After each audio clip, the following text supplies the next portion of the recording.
Now, somebody already familiar to I-24 News viewers as an expert analyst in media affairs and other political matters is Ruth Wasserman Lande, but she joins us today in a different capacity as a new member of parliament, entering the Knesset as a representative of Benny Gantz's Blue and White Party. First of all, congratulations on entering the Knesset, Ruth.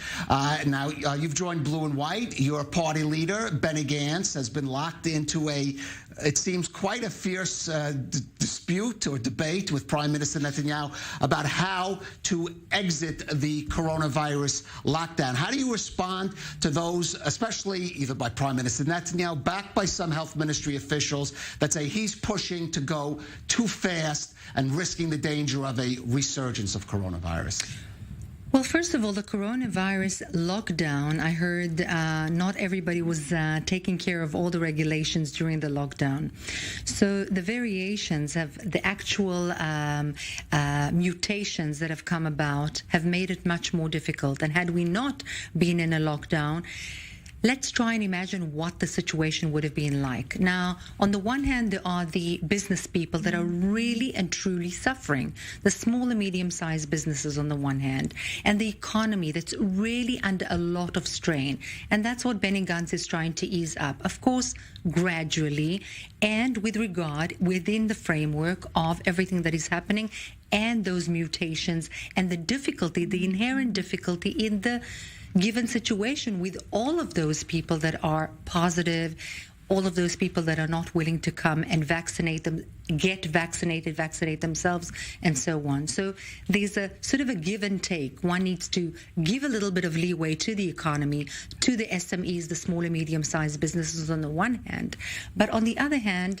take care of what the situation is like, and it is very difficult. In fact, today in the Knesset, I asked, are there any role models in the world that have properly dealt with, that can serve as a kind of a beacon of light to Israel or to the Israeli model as to what really needs to be done?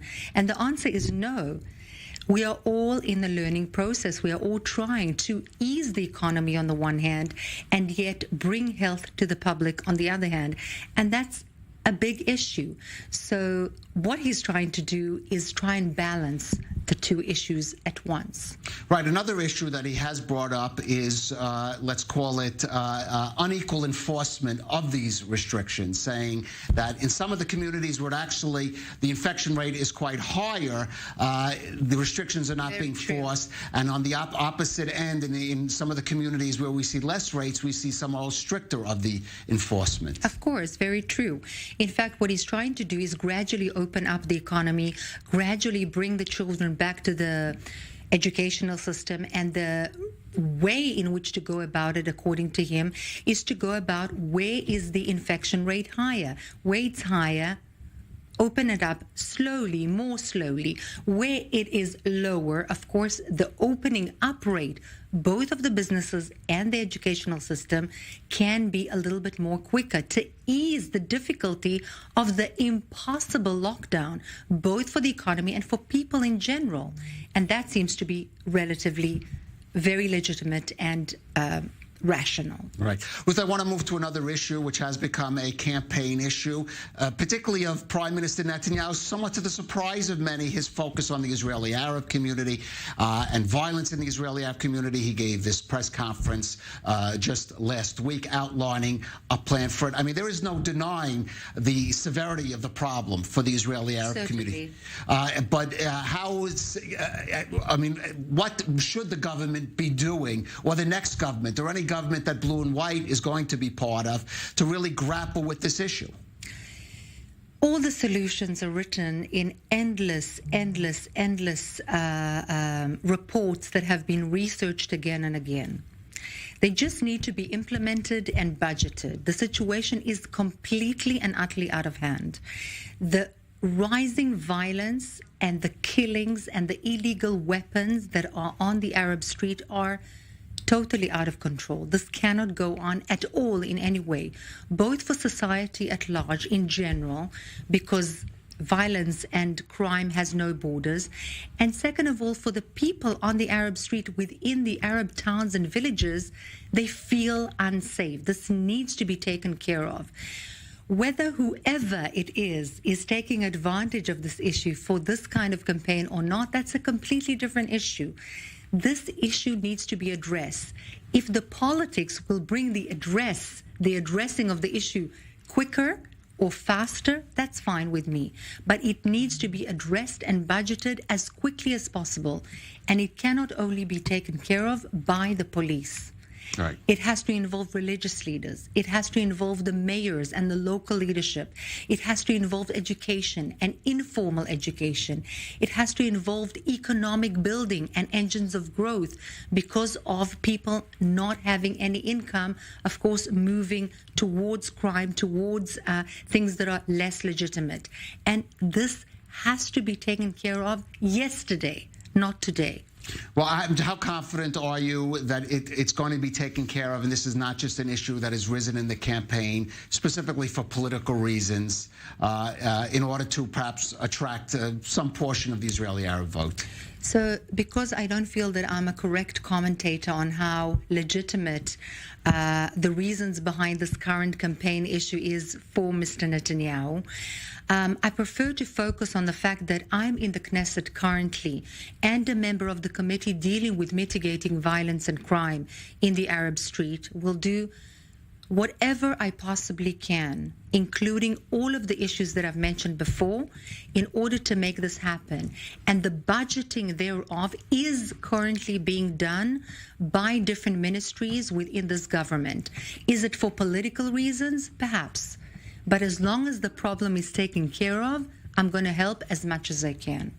All right. Well, Ruth Wasserman Lande, please stay with us. We're going to go out for a brief break, and we will pick this up a little bit and discuss some diplomatic issues when we're back. Sure. Stay with us. We'll be right back, and welcome back to the Rundown. And still with us in studio is Ruth Wasserman Lande, Israeli Parliament member, new Israeli Parliament member for the Blue and White Party. But I wanted to draw more on your diplomatic background and expertise in Arab affairs, Ruth, because we early in the program we spoke with the new Israeli ambassador. Well, he's the ambassador, David Guvrin, head of the liaison office in Morocco. It's not officially an embassy yet. About the question of whether the momentum of the Abraham Accords is going to be carried over, given the somewhat changed set of circumstances, the new administration in Washington, the developing situation with Iran. Do you believe this progress that's been just astonishing in the last half year is going to be maintained at the same pace or even anything close to it? The same pace, no. Things are going to get slower. They're going to move forward more slowly. And yet this game-changing, absolutely mind-boggling reality of Israel's name being said out aloud in the streets of Dubai and Abu Dhabi and Bahrain and Morocco, this is unchangeable in my opinion. I sort of equate... I think that it's almost like the breaking of the Berlin Wall, if you wish. It's there's no going back. Also, the UAE sees itself as a role model for how to normalize relations with, and it's declared this. I don't see it going back on its word. The Biden administration seems to be very cautious with moving forward. I'm not even speaking about new agreements, rather on moving forward with the current agreements.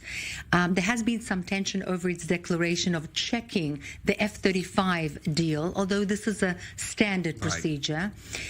What I do think is that there's antagonism and a growing cautiousness amidst the Gulf countries vis-a-vis Biden administration's kind of flirtation with Iran, uncomfortable kind of a feeling. And certainly there's going to be a slowing down of the entire, I would say, atmosphere that has characterized the Middle East in the last 6 months, as you said. I do wish to say that the normalization, the research cooperation, the academic cooperation, the economic cooperation, the fact that there is no shame in saying the word Israel aloud on the streets of Abu Dhabi is something that for me, as an Israeli diplomat who served in Egypt for 3 whole years, with over 40 years of peace between the two countries, this is something that cannot be taken back, cannot be undermined in terms of the grandness and the strategic impact of this step, whether for F-35s or for any other reason. This is truly game-changing and very, very, very important to maintain. I'll just add media cooperation there, Ruth, including I-24 News' own cooperation with media outlets in the Emiratis, which is moved as very important and very exciting. Very. Ruth Wasserman Lande, Knesset member for the Blue and White Party. Thank you for joining us on The Rundown.